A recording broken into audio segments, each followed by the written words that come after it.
नवरात्र म्हणजे काय? शक्ती. शिव आणि शक्तीचा मिलाप त्यावेळेस होतो. शक्तीपीठ हे सगळे. त्यामुळे काय होतं, त्या सगळ्यात पर्व काळ सांगितला गेलेला आहे नवरात्राचा. नवरात्रामध्ये साधना जास्तीत जास्त करा. ज्या ज्या लोकांना देवाप्रती प्रेम आणि देवाकडून काही अपेक्षा असतील किंवा देवासारखं आपल्याला काही घडवायचं असेल स्वतःला, तर हे 9 दिवस फार पुण्याचे सांगितलेले आहेत. ह्या 9 दिवसामध्ये किती जास्त अनुष्ठान तुम्हाला करता येईल, किती जास्त जप करता येईल, किती जास्त पारायण घरात करता येईल, तेवढं जास्तीत जास्त करा. आता पित्र पंधरवड्याच्या गोष्टीवर आपण जाऊया. आता सध्या पित्र पंधरवडा चाललाय. आपल्यातले 70-80% लोकांना फक्त पित्र पंधरवडा म्हणजे काय, गेलेले लोकांचा विषय. आपल्या घरामध्ये ज्या काय सुख शांती घरामध्ये नसतात ना, हे पित्रांचे फार लक्षणे त्याच्यामध्ये जाणवतात. पित्र जर असंतुष्ट असतील घरातले, तुम्ही विधिवत सगळ्या गोष्टी पित्रांच्या करत नसताल, तर पित्र काय असतात, असंतुष्ट असतात. मग ते असंतुष्ट पित्र काय करतात, आपल्यालाच त्रास देत असतात. मग आपल्या घरामध्ये काय सुख नसणे, दुःख सारखं येणे, सारखं कोणत्याच गोष्टीमध्ये यश नसणे, सारखं आपल्या प्रपंचामध्ये सगळ्या गोष्टी उलट्या सुलट्या होणे, अपेक्षा असून सुद्धा हातात काही गोष्टी न पडणे, ह्या गोष्टी जर आपल्याला भासवत असले तर 100% याच्यामध्ये 10% हिस्सा पित्रांचा असतो. आपल्या आयुष्यामध्ये हे पित्र फार त्रास देतात. म्हणून काय करायचं असतं, एक लक्षात ठेवा. आपल्या घरात गेलेल्या माणसांचं जे काय वर्षाचा जो विषय असेल तो वर्ष श्राद्ध केलं पाहिजे. आता पित्र पंधरवड्यात त्यांचे पित्र नीट घातले पाहिजे. काही लोक फक्त घरात तात्पुरतं हे करतात. विधिवत करा. ब्राह्मणाला विचारा, ब्राह्मणद्वारा ह्या सगळ्या गोष्टी घरामध्ये विधिवत करून घ्या. ज्या कोणी लोकांनी केले नसेल तर ज्या दिवशी शेवटची सर्व पित्री अमावस्या आहे त्या दिवशी सगळ्यांनी सगळ्या गोष्टी त्या पित्रांच्या विधिवत करा. बघा, तुम्ही त्या पित्रांच्या सगळ्या गोष्टी विधिवत करताल, तुमचं वर्ष किती चांगलं जाईल. 100% तुमचं वर्ष जातं चांगलं. कारण काय, आपण काय करतो, कोण 2 लोक जेवायला बोलवायचं फक्त एवढंच आपल्या डोक्यात. पण ते काय 2 लोक फक्त खायसाठी येतात का? आपण आपले पित्र घरातले कोण गेलेले लोकांना त्याचं जेवण घालायचं असतं. पण ते सुद्धा कसं घातलं पाहिजे, मनोभावे घातलं पाहिजे. ते आहे विधी केला चाललं असं होत नाही. प्रत्येक गोष्टीला एक विधी आहे, प्रत्येक गोष्टीला एक तर्पण आहे. त्या गोष्टी विधिवतच झाल्या पाहिजे. जर कोणती गोष्ट विधिवत झाली नाही तर ती गोष्ट आपल्याला काय होत नाही, फलदायी घडत नाही. मग आपल्या घरात त्रास हा जाणवतो, निगेटिव्हिटी आयुष्यात जाणवते. कोणती गोष्ट मिळवायची असेल तर ती मिळत नाही.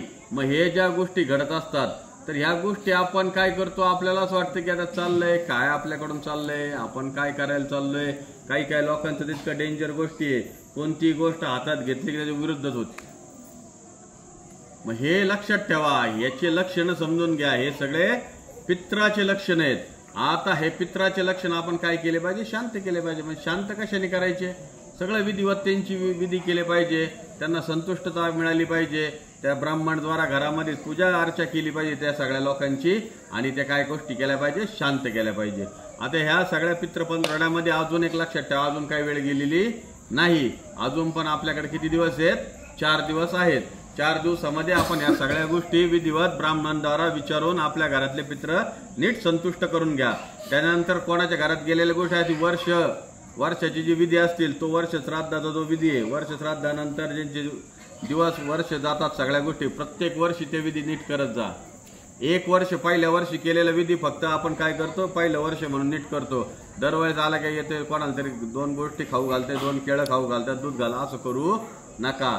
एक लक्षात ठेवा, तुम्हाला जर घरात सुख पाहिजे असेल तर तुम्ही गेलेल्या जे आपले पूर्वज असतात त्यांना काय ठेवलं पाहिजे, सुखी ठेवलं पाहिजे. जर ते सुखी तरच तुम्ही सुखी, ते सुखी नाही तर तुम्ही सुखी राहू शकत नाही. हा विषय इथंच आता संपला. पित्राचा विषय संपून टाकूया. आता आपण काय करूया, चांगल्या गोष्टीकडे जाऊया, नवरात्राच्या गोष्टी. नवरात्राच्या दिवशी आपल्या इथं आईसाहेब रेणुका मात्यांचं काय आहे, मंदिर आहे.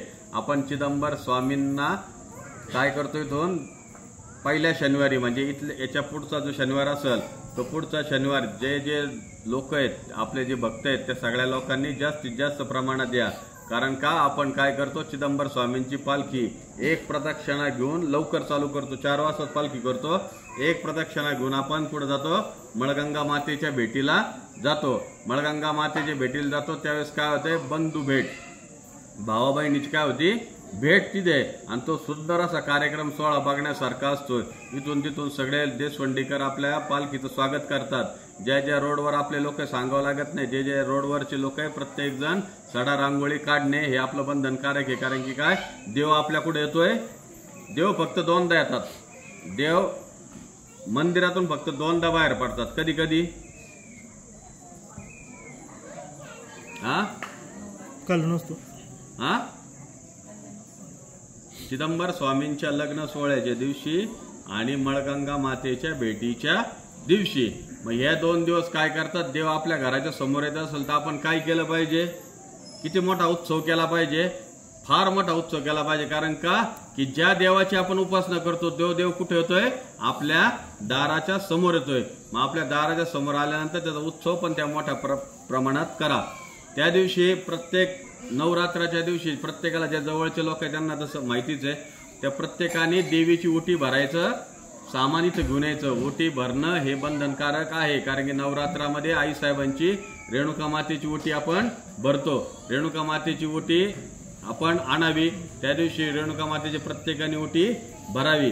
त्याने काय होतंय की आपल्या आयुष्याचं जे कल्याण पुढे होत जातं. कारण की काय आहे, तिथं साक्षात देवी साहेब आईसाहेब स्वतः बसलेले आहेत. आणि हे काय आहे, शिव आणि शक्तीचं एकत्र झालेलं मिलाप असलेलं मोठं शक्तिस्थान आहे. आपल्याला इथं कुठेही कोणत्या गोष्टी करण्याची गरज पडत नाही. कारण का, कुठं बाहेर जायची गरज का नाही.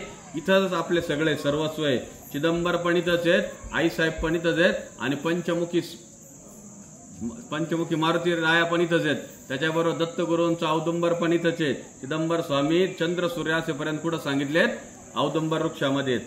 सगळ्या गोष्टी इथं आहेत. इथं साक्षात सगळे उभे आहेत. मग आपण इकडे तिकडे जायची गरज नाही. आपण इथंच नित्यनियमाने सगळ्या उपासना कराव्यात. स्वामींची आराधना करावी. नवरात्राचा उपास करावे. ज्या 9 दिवस करता आले तर 9 दिवस करा, नाही तर पहिल्या दिवशी शेवटच्या दिवशी तरी उपवास करा. बसणं आणि उठणं एवढं तरी केलं पाहिजे. आणि नवरात्रामध्ये जास्तीत जास्त उपासना करा, जास्तीत जास्त जप करा, जास्तीत जास्त पारायण करा. सगळ्या घरामध्ये चिदंबराचं वातावरण निर्माण करा. सगळ्या घरांनी एकत्र बसून, घरच्यांनी एकत्र बसून तिन्ही सांजेच्या वेळेस चिदंबरवाचा पाठ करा. घरामध्ये देवीची आराधना करा. कारण आईसाहेब स्वतः 9 दिवस कुठं असतात, आपल्या जवळ असतात. आईसाहेब आपल्या जवळ असतात, चिदंबर स्वामी जवळ असतात. शिवशक्ती एकत्र आल्यानंतर तुमच्या घरातलं दुःख काय होतं, सगळं काढून टाकतात. आणि काय होतंय, अंधकार दूर करून प्रकाश काय करतात, आपल्या घरामध्ये ते आणतात. मग आपण काय केलं पाहिजे, आपण पण इथं रेणुका मातेचं काय करतो, घटस्थापना करतो. आणि इथं आपले 9 दिवस आपण सकाळ संध्याकाळ आरती, बाकीचे कार्यक्रम. आपण अष्टमीच्या दिवशी आपण काय करणार, इथं हवन पण करणार आहे. मग अष्टमीच्या दिवशी किंवा गुरुजींच्या याच्यानुसार आपण हवन करणार आहे. हवन करायला आपण 5 जोड्या मी स्वतः सिलेक्ट करणार, त्यांना फोन करून सांगणार. त्यांनी काही नाही, फक्त 16 आणि आपली जोडी इथं घेऊन येणे.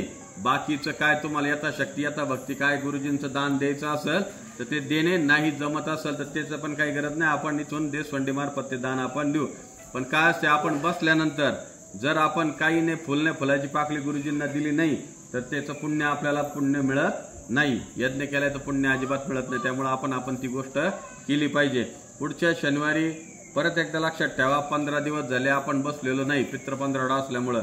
पुढच्या शनिवारी आपण बसणार आहे दुपारी 1 वाजता. कारण का की त्या दिवशी 4 वाजता पालखी कुठं जाणार आहे, देशवंडीत. 1 ते 3:30 वाजेपर्यंत मी बसणार. 3:30 वाजता आपण पालखी सोहळ्याच्या इथे येणार. 4 वाजता पालखी घेऊन आपण तिथे जाणार. पालखी रिटर्न यायला उशीर लागतो, रात्री काय बघणं होत नाही. त्यामुळे ज्या लोकांना बघायचं असेल त्या लोकांनी लवकरात लवकर या. नवरात्राचे उपास नीट कारण की पुढचा शनिवारच जो येईल तो नवरात्रामध्ये येतो. त्याच्यामुळे मला हे सांगणं गरजेचं वाटलं. कारण की नवरात्राच्या दिवशी आपण काय केलं पाहिजे, उपासना केल्या पाहिजे. ज्या लोकांना नवरात्राच्या दिवशी देवीच्या जे ड्रेस बनवतो आपण नवरंगाचे, ज्या कोणाला भक्ताला देवीचे ड्रेस द्यायचे असतील, काही जास्त मोठा खर्च नाही, 500 रुपयाला देवीचा एक ड्रेस आहे. ज्या कोणाला द्यायचा असेल त्या लोकांनी सागरकडं, अभिलोंडेकडं काय तुमची यथाशक्ती यथाभक्ती काय द्यायचं असेल ते देऊन मोकळ्या. कारण की देवीला आपल्या घरातून जर एखादा ड्रेस जात असेल तर ते करायला काय हरकत नाही. देवस्थानचा ड्रेस आपण 12 महिने करतोच, पण प्रत्येक वर्षी आपण प्रत्येक भक्ताला चान्स देत असतो. ज्याची इच्छा असेल तिने करा, कंपल्सरी कोणालाही नाही. जय चिदंबर.